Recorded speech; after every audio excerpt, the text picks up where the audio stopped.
Hello, and welcome to the Mastering the Hustle interview series. I'm your host, Joel Calkins, and I'm joined today by Jordan Baker, who is the CEO and co-owner of Event Games. Jordan, thank you so much for taking the time to be with me today. Would you mind kicking us off, telling us a little bit about who you are and a little bit about your company? Yeah, so my name is Jordan Baker. I am the COO of MoonRock, one of the founders over at MoonRock, and CEO owner over at EVNT Games. Um, I know it can get a little bit confusing with the kind of two different companies. Essentially, we are a game studio marketing agency, and MoonRock is our more corporate facing sterile version of the company where we can sit and talk to clients like H&R Block and State Farm and Walmart.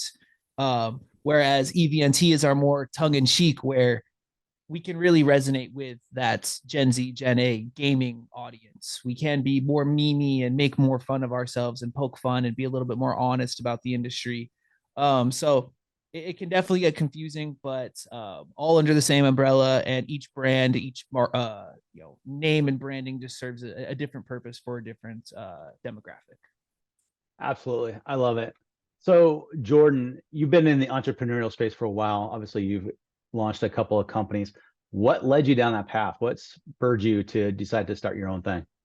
So I was after dropping out of high school, I was in the music industry. So I was touring. I was a white rapper, and the you are very much in that entrepreneurial spirit when you are in the music industry. Yeah. I remember booking my own shows at hookah lounges when I was 16, 15, 16, calling and pretending to be my own manager out in the state of California while living in Arizona, and threw on a deeper voice and just kind of realized, like, I love being in a space where there aren't really rules.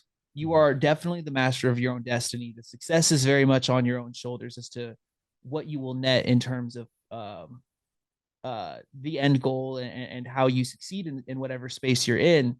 And I found that I loved the 0 to 1 scale, back against the wall, chaos, madness of being in the startup kind of world while in the music scene. So Mm. I was able to establish a lot of great relationships. I learned quite a bit about, building a community and marketing and products and merchandising and how to build and represent an online brand through my experience as an artist, and kind of took that over to and applied those lessons to all of the fun little projects and incredible companies that I've had the pleasure of building and being a part of over the last few years.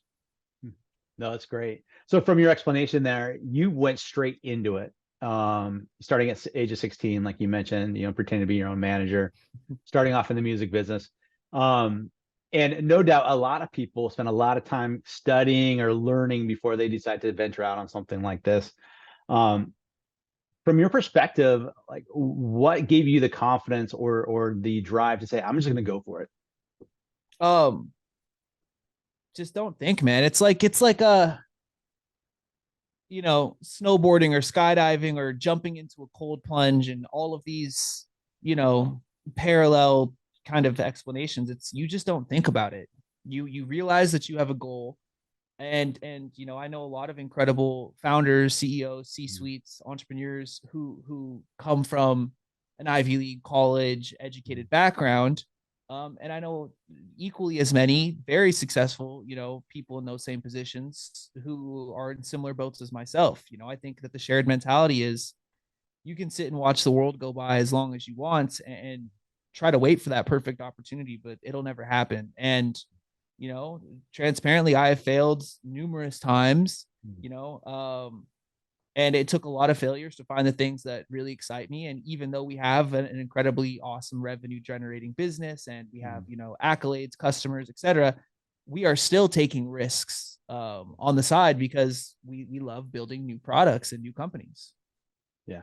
I love it that you said that, Jordan. You talked about, some of the failures and learnings along the way. Would you mind just giving us a quick story and maybe a scenario where you failed but learned that you put you in a new position to, continue to grow? Yeah. Um, I'm only thinking and pausing as to keep certain things private, as it's not all my story. There are other people Sure. involved. So,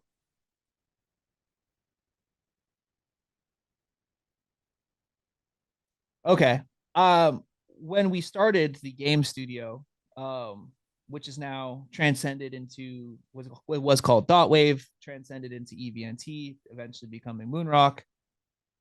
Um, we were setting money on fire. I was the sole founder of the company. I was still working a day job at the time. I was a CMO of a game studio here in Seattle, Washington, and the amount of energy and time that I put into it for several years never netted us any profit. And keep in mind, that was never really the goal. It was just to kind of make some fun stuff that really pushed the envelope and allowed us to meet some new folks and kind of bring some additional benefit to my specific community online with gamers. And as I was talking to some of my staff, I said, look, I think it might be time to close the doors. Let's get serious. I'm in my mid-20s. This has been really fun and exciting, but it hasn't netted into anything that, has allowed me to quit my day job. And I think that I could progress more in my corporate career than if I was fully focused. And out of the blue, we got our first paid contract. It was a message via Twitter DMs, back then Twitter. And still really skeptical about it. I stayed in maintaining my day job. I was still being pretty cautious with the whole thing. And, several months go by, we've had, 6-7 contracts with clients in the industry of gaming and for brands, building them branded gaming activations. And I finally took the leap. And I think the big kind of thing that a lot of people forget about, especially when you're trying to be an entrepreneur, you're thinking about being a startup, is it's so easy to look past the hard work and kind of the risk associated and just look at the sexy stories. I quit my day job, I put everything on black, and boom, I walked out of the casino a winner. And it really wasn't that. It was committing 40 plus hours to week as an executive at another gaming startup that just finished their seed round. And it's a massively stressful startup environment while running my own startup. And many people would have felt like the proof of concept happened even before we had our very first contract. But it was taking that time, being really strategic with the use of funds, with the time, with the branding before actually making that leap. Because I think a lot of people, they look at this romanticized version of making a business and starting a business as, well, it's all or nothing. I'm going to build this or I'm going to be homeless or sleep on someone's couch. And that's no good for anybody. Yeah. You need that comfort. You need to not worry where your next meal is going to come from in lieu of hiring another engineer. You need to be able to make sure that you're taking care of your family or can afford your rent. Yeah. Otherwise you're going to make way too risky of decisions. You're going to make bad decisions out of fear. And you're going to act way too sporadic. And there are those 1 in a million stories of people who bet it all on black and won the house, but it's just far too romanticized. And I think for most people, it's not the reality. Yeah, no, I appreciate that wisdom because I think a lot of people are in your shoes or were in your shoes where they're trying to get something going and they're, maybe got a full-time job on the side until they can nurture this thing to where it goes up on their own and becomes their full-time job. Now you landed in the event or the gaming space. And how did you find that as your niche? How'd you go from, rapping to games and find okay, this is where I'm at. This is where I got my product market fit. Yeah. I mean, it was after making music, I ended up, working in the music management space. So tour booking, kind of just being a babysitter for other artists who were, trying to build their career. And my job was to very much be in a predatory scene where you offer people terrible deals, terrible terms, and try to convince them that it's a good idea. And that just wasn't what I was about. And I started seeing a lot of really successful young streamers and content creators blowing up. And, after talking to a couple who were in the music kind of parallel scene, I noticed a lot of the same similarities that were happening within the music industry. A bunch of suits were coming in and throwing all of these big verbs and contracts and wordage in front of their face, but they'd never navigated that space. They didn't understand the type of leverage that they truly had. So I started doing content management and managing a a lot of influencers kind of back end, looking over their contracts, reading over brand deals, you know, significantly increasing the terms of their contracts, protecting them, and ensuring that certain IP or ownership rights were not sold off for pennies on the dollar. And that really allowed me to build an incredible relationship with, you know, even to this day, some massive influencers within the space. Naturally from that, I, you know, fell in love with gaming again, and was able to participate in more, you know, gaming centric things as part of my job. And was able to build a really awesome community of people all over the world who, you know, would play games with me. And you know, it became a really great opportunity for me to meet new individuals that I could help. I never charged any of those clients a dollar. You know, it was really just doing something for about a year and a half, 2 years that I felt really passionate about, and it was my mission. And I knew long term, somehow or somewhere or another, it would pay dividends. What I realized that's, you know, coming kind of the start of COVID, a lot of these up and coming creators were nervous to talk to one another. They had very similar audiences, they were very similar sized, but they could bring a lot of value to one another if they collaborated. But there was a fear of kind of overreaching and being clout chasey, quote unquote. So what I did was I started actually building out these custom gaming events and challenges, inviting up to 100 of these different influencers together to participate in one server, play with one another, randomly put them on teams, and bring everyone together under the guise of we're raising a bunch of money for charity. And that allowed a lot of creators careers to really, you know, skyrocket, introducing them to one another, who started making content with one another. They started sharing tips and tricks, and from that, a lot of those core creators that we were working with and involving in these activities have absolutely blown up. And you know, just disclaimer, we do not consider that, you know, our doing, right? But we would like to think that we were helping that narrative of collaborating some of these folks earlier on than they would have, or in general where they maybe would not have actually collaborated. And that's when brands started saying, hey, I want that. How were you able to get 100 of the biggest creators in the space to thoughtfully promote this charity? How much did this charity pay you? How much are you paying these influencers? How much, you know, how did you put this all together? And we didn't pay them anything. We didn't beg them. We didn't sign contracts. We didn't make them say messaging or promote certain branding or logos within the games. We just said, hey, come be a part of this. And a lot of brands wanted to emulate that.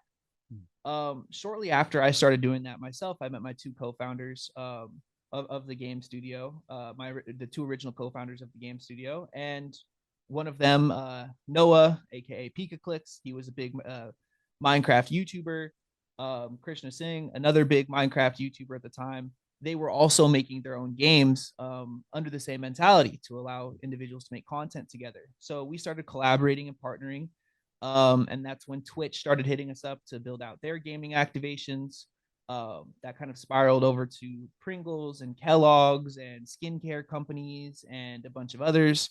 And it took us a while to really figure out that we had something here. You know, we were really looking at this as kind of just like a passion project that we were somehow able to monetize, but weren't quite sure how we were able to productize what we were actually doing. That's when we eventually met John Benjamin and John Gaudiosi, the other two co-founders of what is now MoonRock. And with their several decades in traditional media, marketing, and advertising, we were able to collaborate and bring their areas of expertise in translating our gamified, really meme, Gen Z, Gen A kind of language to that, you know, suit wearing CMO, kind of holder of the money for a lot of these corporate brands. And together we've been able to translate this kind of gamer mentality and branded corporate messaging into this one big mesh to effectively get products, brands, and logos in front of the target demographic that most of these brands simply can't reach. That's awesome. What I love about that story is you found a unique problem that the influencers had, and you came up with a novel solution in terms of bringing these, you know, these events, these games for charity, which is it really kind of at the heart of any good entrepreneur, is finding that problem space that you can understand, even if you didn't fully understand it at the moment, that you could, find a solution for. And so that's awesome. And then, so as you moved from event games and then you brought in MoonRock, your role changes, I imagine, quite a bit, because now you've got two companies, you're leading two companies. Tell me a little bit about that transition. How did you transition from, founder of event games into a COO and CEO of two larger companies? I had to grow up a lot, what I found most fun about being in the game studio was I was really hands-on. I was, you know, physically in the digital world building these games. I would come up with the majority of the creative work. We would spend, me and the team, we would spend 8 to 10 hours a day on calls, joking around, screwing off, having fun building games. Yeah. And I really had to switch the kind of front facing image and dialogue that I have, where my job no longer consists of just strictly making games and being in those conversations with my team creatively, but it's translated to understanding KPIs and building out new models and IP that we own as a business that can translate better data from the kind of activations that we're bringing. Especially in our space, a lot of people love to talk about the number of plays that they earned on a game. We want to say, and we have been saying, hey, this is the increase in sales that our product provides. This is your ROI from working with us. This is the percentage share of market dominance that you're achieving by reaching this demographic and doing XYZ. So it took a really long time to kind of figure out that puzzle piece that I fit into, and kind of letting go of being a more goofy, gamery, our target demo, and becoming a kind of mesh of communicating and sort of a bridge between this target audience and our target customer. Yeah. I mean, so you go from being the gamer to the person that's talking metrics and KPIs and ROI. And now you have a team who is looking to you to say, okay, I'm on board. I love what you're doing. I want to be a part of it. And now you have to lead those people. How have you successfully shared that vision and that strategy you have for those two companies with the people that are now working with you? Everything is culture. When we talk to staff, I mean, we have about 200 employees worldwide, whether they are world builders, modelers, developers, marketing strategists, data analysts, designers, etc. Our culture is, we want your best work. We want people who are passionate about making incredible things. And if your goal is to treat this as something where you clock in, you clock out, you do enough to get by, there are definitely people that we'd be happy to introduce you to that would hire you for those positions. And the culture that we've created is one where you're going to do your best work and you're going to have the most fun of your life doing it. I join team meetings constantly, or listen in on chats, or check notes, and people are doing incredible, groundbreaking work, but they're laughing their asses off. They are goofing around. They are, developing until 4 a.m. and showing up in office, in calls at 3, 4 p.m. That is the kind of culture that we want, because it's on an administrative level, our job to be the buttoned up suit and tie representing to the customer facing side of things. It is their job to maintain that, very hyper energetic spirits that embodies what the gaming community is. It's people who don't want to take this seriously, but serious enough where they, are producing their best work. Yeah. The creativity that comes from having fun and enjoying what it is you do is immense. And it sounds like you have a culture for that, which, I definitely commend you for being able to keep that and also grow the company. And like you said, be buttoned up for, the corporations that you're working with. As you see this world continue to evolve, in the gaming world and the event marketing world and all of the other things that you're involved in, where do you see it heading? What do you think about it's going to happen in the next couple of years? I think in the same way that there's not going to be a single brand created without an influencer attachment, there's not going to be a single marketing campaign that isn't catered to some degree to this gaming audience. If you want to, you're talking about an audience of people that have grown up with advertisements thrown in their faces their whole life. They are smart enough to not click banner ads. They know when a influencer is shilling a product, whether or not they follow the guidelines and put the hashtag ad and do all of those kind of compliant things. They are far more savvy than any other generation in terms of being a consumer and a producer of content than anyone else. So it's hard to trick them. And I think a lot of these brands think about how can we trick them to being a customer. Our philosophy is how can you create an additive moments in gaming in the space that they're already participating in, to where the appreciation of that additive value that you as a brand created is going to make them a customer. They are so thankful for the fact that this new experience or this new gaming competition or this new asset is created due to this company's investment within the space. Their appreciation will be shown by being a consumer and a user of that product. I think that there's a long way to go. I think that as the industry expands, people are seeing this kind of as like a gold rush, and you have a lot of incredible actors and some actors in the space who are just trying to squeeze it for what it's worth. But I think over time, just like any incredible any industry, this is going to filter out the great players and the not so great ones, and those who are here in the next 5-10 years will be the individuals who are going to run the future of digital advertising and experiential marketing, to resonate with these younger demographics. No, that's awesome. Jordan, your story is amazing and it's very inspiring. So thank you so much for taking the time to share with me today and anybody that would listen to this. One last question for you. I imagine at some point someone's going to be listening to this and they're going to be thinking about, wow, I would love to do that, or I'd love to start on a new adventure in starting my own business. What advice would you give somebody who's just now trying to get something kicked off? Take an audit of what your skills are. Hmm. Too many founders try to master skills that they don't need to. Take an audit of what you're great at, what you're not good at, and what you hate doing. And find other individuals who you trust implicitly that complement the areas of your weakness. I would not be here today if it wasn't for my incredible team and my co-founders, because the things that I hate doing, they love and they're exceptional at, and vice versa.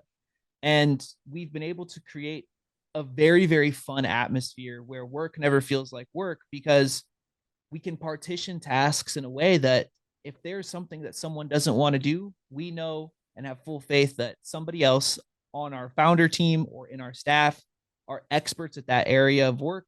They're going to be happy to do it, and they're going to do that work passionately and incredibly. Oh, that's great. Jordan, again, thank you so much for your time. I do appreciate it. I look forward to seeing where MoonRock and Event Games goes in the future. So best of luck to you. Wish you the best.